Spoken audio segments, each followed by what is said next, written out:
We're here because the Newcastle school system was out of compliance with the Americans with Disabilities Act, and we need to get them into compliance.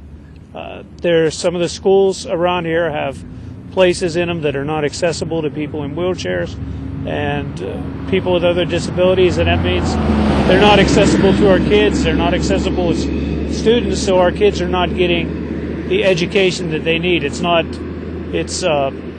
We need an equal education for all the kids. I was a student here. I went through the school districts, 20 years ago. You were in a wheelchair Over then? 20 years ago, yes. I was, and I saw firsthand how hard it was.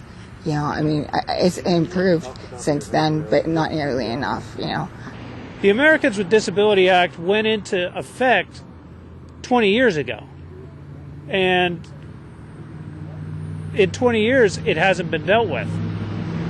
So this had to be completed. This had to be done. They've had other motions. They've had other laws passed since then. Some of them since 1995. 15 years ago, they were supposed to get this started, to at least get a plan in place, and there's no plan in place. First of all, there was some miscommunication in the scheduling of a meeting that, being that this was the first week of school, I was unable to meet with them, but I had scheduled a meeting with them for next Tuesday. Obviously, that wasn't good for one of the members. It was a scheduling conflict for him. He misunderstood it to mean that I didn't schedule that particular meeting. And basically, this is all predicated on a plan that the Newcastle Area School District should have had in place in 1992, which is a transition plan to remove all handicap barriers from our buildings and our facilities. Obviously, we're very sensitive to that, but as I became superintendent approximately 7 years ago, I wasn't aware of the plan.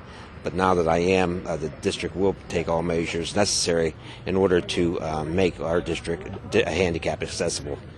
We'd like to have a plan in place by the end of September, at least started. And the plan's already been started. So within 6 months, we'd like a plan in place to discuss the issues. And right now, they're being looked at in the different schools. There's some various things. And, one of the schools that I was in, there were certain areas that I couldn't get through because I'm in a wheelchair. If me in a wheelchair can't get through them, then a student in a wheelchair can't get through that. So they're looking at all the different schools in the Newcastle area school system and doing an assessment with a representative from the ADA, someone who knows the law. And they're going to go through and check these things out, make sure that when this plan comes to fruition completely, that all the schools are completely accessible and up to ADA code. And that's what we're really looking for. That's what we want this to do. This is what we want to happen. I think most of it deals with a transition plan. Today, I was confronted with an issue of an elevator that may not be ADA compliant. We're going to take a look at that. We've also are in the process of securing the services of a consultant who will help us work through a transition plan. The Newcastle Area School District will do everything possible in order to make our facilities ADA compliant. Hopefully, they're going to come into compliance with the law. That's all we asked for. We just want them to comply with the law and make the schools accessible for everybody.